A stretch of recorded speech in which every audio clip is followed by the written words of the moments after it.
The channel economics with AI. दोस्तों, इस video में हम इकोनॉमिक्स के एक बहुत ही इम्पोर्टेंट और फाउंडेशनल कॉन्सेप्ट पर बात करेंगे, जो है इंडिफरेंस कर्व एनालिसिस। ये कॉन्सेप्ट कंज्यूमर बिहेवियर को समझने में एक अहम भूमिका निभाता है, जो न केवल बिजनेसेस और पॉलिसी मेकर्स के लिए ज़रूरी है, बल्कि डेली लाइफ में भी बेहतर डिसीजंस लेने में मदद कर सकता है। चलिए शुरू करते हैं।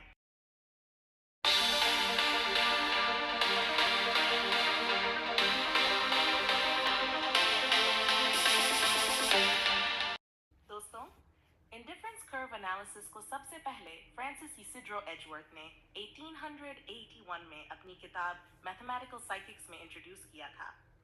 लेकिन विल्फ्रेडो परेटो ने 1906 में अपनी किताब मैनुअल ऑफ पॉलिटिकल इकोनॉमी में इसे पहली बार ड्रॉ किया और कंज्यूमर बिहेवियर को एनालाइज करने के लिए इस्तेमाल किया।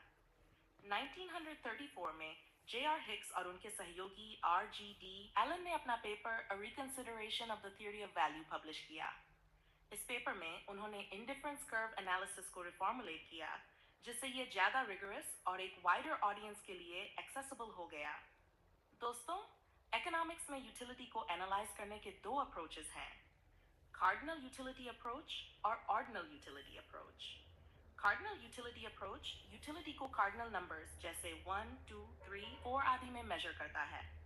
इसका मतलब है कि कंज्यूमर ये कह सकता है कि उसे किसी कमोडिटी को कंज्यूम करने से 4 यूटिल्स या 5 यूटिल्स की यूटिलिटी मिली। इसके ऑपोजिट ऑर्डिनल यूटिलिटी अप्रोच मानता है कि यूटिलिटी को कार्डिनल नंबर्स में एक्सप्रेस करना संभव नहीं है। ये यूटिलिटी को एक साइकोलॉजिकल कॉन्सेप्ट मानता है, जो पूरी तरह से कंज्यूमर की सोच पर निर्भर करता है। कंज्यूमर केवल यह बता सकता है कि उसे एक गुड से अधिक सेटिस्फैक्शन मिला या कम। कोई प्रिसाइज मेजरमेंट संभव नहीं है। हम केवल मोर देन या लेस देन कहकर यूटिलिटी को रैंक कर सकते हैं। जब यूटिलिटी को कार्डिनल नंबर्स में मेजर करना संभव नहीं होता, तब इंडिफरेंस कर्व्स कंज्यूमर इक्विलिब्रियम को समझने में मदद करती हैं।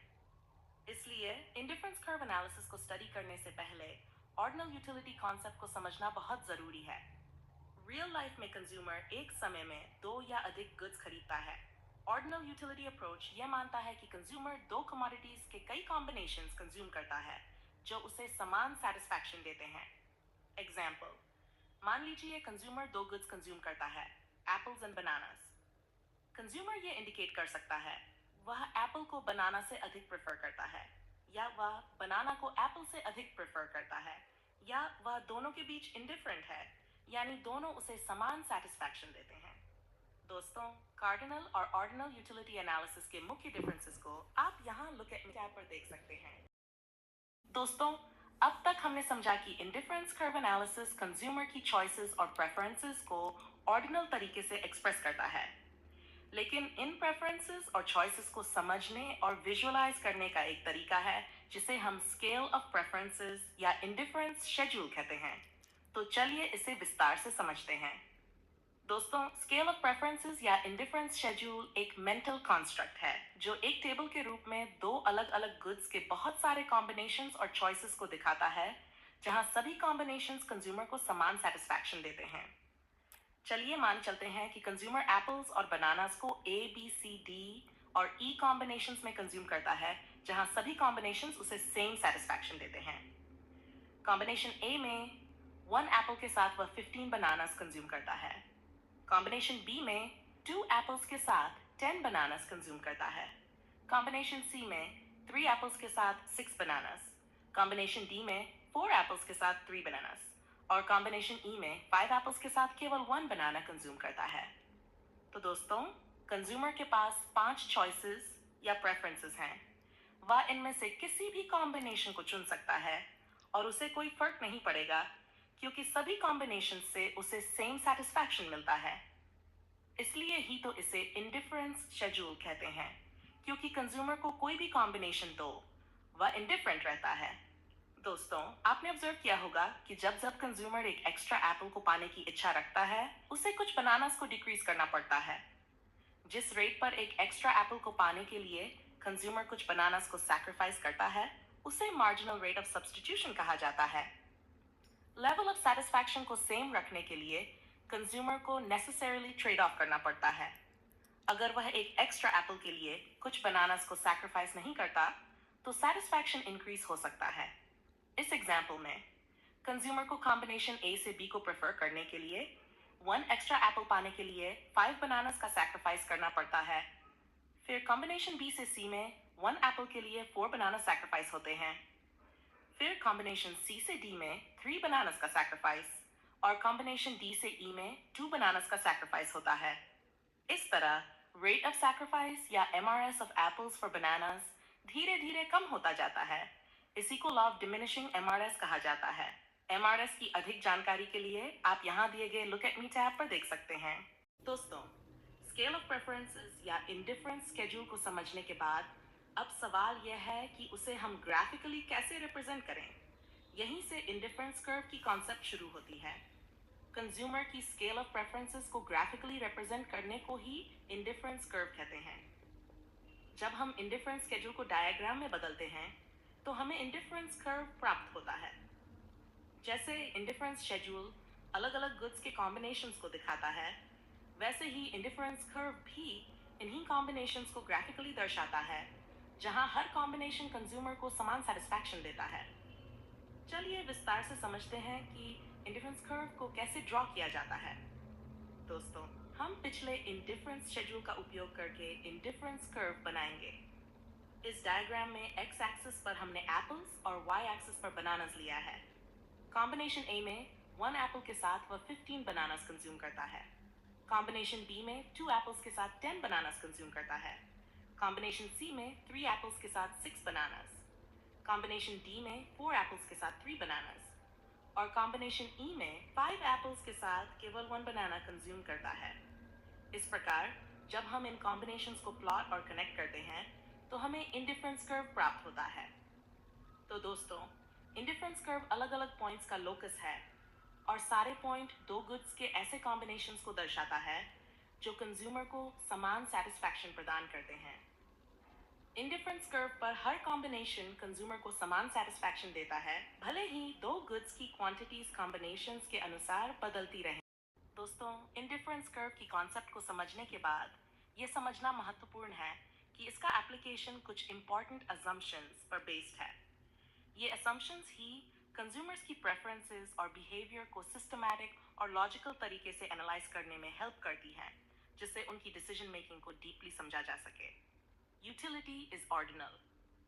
पहला असम्पशन यह है कि यूटिलिटी ऑर्डिनल है, जिसका मतलब है कि कंज्यूमर को गुड्स कंज्यूम करने से मिलने वाली सेटिस्फैक्शन को कार्डिनल नंबर्स जैसे 1, 2, 3 आदि में नहीं मापा जा सकता, बल्कि इसे ऑर्डिनल टर्म्स जैसे फर्स्ट, सेकंड, थर्ड में व्यक्त किया जाता है। ये प्रेफरेंसेस को क्वांटिफाई करने के बजाय उन्हें कंपेयर और रैंक करने में मदद करता है। Rational and unsatisfied consumer. Consumer को रैशनल और अनसैटिस्फाइड माना जाता है, जो हमेशा दो गुड्स के कंजम्पशन के जरिए अपनी सेटिस्फैक्शन को मैक्सिमाइज करने की कोशिश करता है। एक रैशनल कंज्यूमर हमेशा ज्यादा से ज्यादा कमोडिटीज को प्रेफर करता है और हायर इंडिफरेंस कर्व्स आईसीज पर मूव करता है, क्योंकि हायर आईसीज ज्यादा सेटिस्फैक्शन लेवल्स को रिप्रेजेंट करते हैं। इस बिहेवियर को मोनोटोनिक प्रेफरेंस कहते हैं। Law of diminishing marginal rate of substitution. Indifference curve analysis diminishing marginal rate of substitution को अज्यूम करता है। जब कंज्यूमर एक गुड को दूसरे गुड से सब्स्टिट्यूट करता है तो ट्रेड ऑफ करने की विलिंगनेस घटती जाती है। इसी अजम्पशन के कारण इंडिफरेंस कर्व ओरिजिन की तरफ कन्वेक्स होता है। Two goods assumption. Indifference curve analysis ये अस्यूम करता है कि कंज्यूमर केवल दो गुड्स खरीदता और कंज्यूम करता है। ये सिंप्लीफिकेशन इसलिए की गई है क्योंकि ग्राफ पर केवल दो एक्सिस को रिप्रेजेंट किया जा सकता है, जिससे कंज्यूमर के चॉइसेस को इलस्ट्रेट और एनालाइज करना आसान होता है। The prices are given. Consumer को यह अस्यूम किया जाता है कि उसे मार्केट में दोनों गुड्स की प्राइसेस को कांस्टेंट और कंज्यूमर के लिए नोन माना गया है। Constant taste, income and habits. यह माना जाता है कि कंज्यूमर की टेस्ट, इनकम और हैबिट्स एनालिसिस के दौरान समान रहती हैं, जिससे प्रेफरेंसेस में स्टेबिलिटी बनी रहती है। दोस्तों, इंडिफरेंस कर्व एनालिसिस की अजम्पशंस को समझने के बाद अगला कदम इसकी प्रॉपर्टीज को जानना है। ये प्रॉपर्टीज दिखाती हैं कि इंडिफरेंस कर्व्स कैसे बिहेव करते हैं और एक दूसरे से इंटरैक्ट करते हैं, जिससे हमें कंज्यूमर्स की प्रेफरेंसेस को और बेहतर समझने में हेल्प मिलती है। Indifference curve always slopes downwards from left to right. Indifference curve वह कर्व है जो हर पॉसिबल कॉम्बिनेशन पर कंज्यूमर को समान सेटिस्फैक्शन प्रदान करता है। यह तभी संभव है जब कंज्यूमर एक गुड की कुछ मात्रा को सैक्रिफाइस करने के लिए तैयार हो ताकि दूसरे गुड की एक एडिशनल यूनिट प्राप्त कर सके। यदि कंज्यूमर बिना किसी दूसरे गुड को डिक्रीज किए गुड की ज्यादा मात्रा प्राप्त करता है तो उसे समान सेटिस्फैक्शन के बजाय ज्यादा सेटिस्फैक्शन प्राप्त होगा। यही एक गुड की मात्रा में कमी और दूसरे गुड की नंबर्स में वृद्धि या ट्रेड ऑफ इंडिफरेंस कर्व को डाउनवर्ड स्लोपिंग बनाता है। Indifference curves are always convex to the point of origin. Indifference curve का slope marginal rate of substitution MRS है, क्योंकि आईसी के सभी पॉइंट्स पर स्लोप MRS के साथ इक्वल होता है और यही MRS जो कि डिमिनिशिंग होता है आईसीज का शेप को डिटरमाइन करता है। इसका मतलब है कि कंज्यूमर एक गुड की एडिशनल यूनिट प्राप्त करने के लिए दूसरे गुड की कम से कम नंबर्स में त्यागने को तैयार है। इसे diminishing marginal rate of substitution कहा जाता है। अपने एग्जाम्पल में हमने देखा कि कंज्यूमर कुछ एक्स्ट्रा एप्पल्स को प्राप्त करने के लिए कम से कम जैसे 5, 4, 3, 2 बनानास को सैक्रिफाइस करता है। यह डिमिनिशिंग MRS को दर्शाता है और यही इंडिफरेंस कर्व को ओरिजिन की ओर कॉन्वेक्स बनाता है। Extreme cases for shape of indifference curve, जब दो गुड्स परफेक्ट सब्स्टिट्यूट्स होते हैं तो इंडिफरेंस कर्व एक स्ट्रेट लाइन होती है और MRS कांस्टेंट रहता है। डिग्री ऑफ कॉन्वेक्सिटी इस बात पर निर्भर करता है कि MRS किस रेट से गिरता है। परफेक्ट सब्स्टिट्यूट्स के केस में कंज्यूमर दोनों गुड्स को समान रूप से प्रेफर करता है और उन्हें एक कांस्टेंट रेट पर एक्सचेंज करने को तैयार रहता है। जब दो गुड्स परफेक्ट कॉम्प्लीमेंट्स होते हैं तो इंडिफरेंस कर्व एल शेप्ड और ओरिजिन की तरफ कॉन्वेक्स होता है। कॉम्प्लीमेंट्री गुड्स एक निश्चित फिक्स्ड रेशियो में इस्तेमाल किए जाते हैं। वर्टिकल लाइन ये दर्शाती है कि एक यूनिट कार को सब्स्टिट्यूट करने के लिए इनफाइनाइट अमाउंट पेट्रोल की जरूरत होगी। हॉरिजॉन्टल स्ट्रेट लाइन ये दर्शाती है कि एक यूनिट पेट्रोल को सब्स्टिट्यूट करने के लिए इनफाइनाइट अमाउंट कार की आवश्यकता होगी। Higher indifference curves represent a higher level of satisfaction. Higher indifference curve एक higher level of satisfaction को दर्शाता है। इसका मतलब है कि एक इंडिफरेंस कर्व जो दूसरे से हायर होता है वह ज्यादा सेटिस्फैक्शन को रिप्रेजेंट करता है। यह प्रॉपर्टी मोनोटोनिक प्रेफरेंस पर आधारित है, जो कहती है कि कंज्यूमर हमेशा बड़ी बंडल को प्रेफर करेगा क्योंकि वह ज्यादा सेटिस्फैक्शन प्रदान करती है। एग्जाम्पल के लिए IC1 पर कॉम्बिनेशन A एप्पल्स की 3 यूनिट्स और बनानास की 6 यूनिट्स और IC2 पर कॉम्बिनेशन B एप्पल्स की 4 यूनिट्स और बनानास की 8 यूनिट्स की तुलना करने पर यह स्पष्ट होता है कि कॉम्बिनेशन B में गुड्स की मात्रा ज्यादा है। इसलिए हायर कर्व IC2 पर कॉम्बिनेशन B कंज्यूमर को ज्यादा सेटिस्फैक्शन देता है। Two indifference curves cannot intersect each other. Indifference curve में दो गुड्स के ऐसे डिफरेंट कॉम्बिनेशन शामिल होते हैं जो कंज्यूमर को समान सेटिस्फैक्शन देते हैं। जब एक ही डायग्राम में बहुत सारे इंडिफरेंस कर्व्स होते हैं तो उसे इंडिफरेंस मैप कहते हैं, जहां हर इंडिफरेंस कर्व एक अलग सेटिस्फैक्शन लेवल को दर्शाता है। इंडिफरेंस मैप में higher indifference curve higher level of satisfaction को रिप्रेजेंट करता है।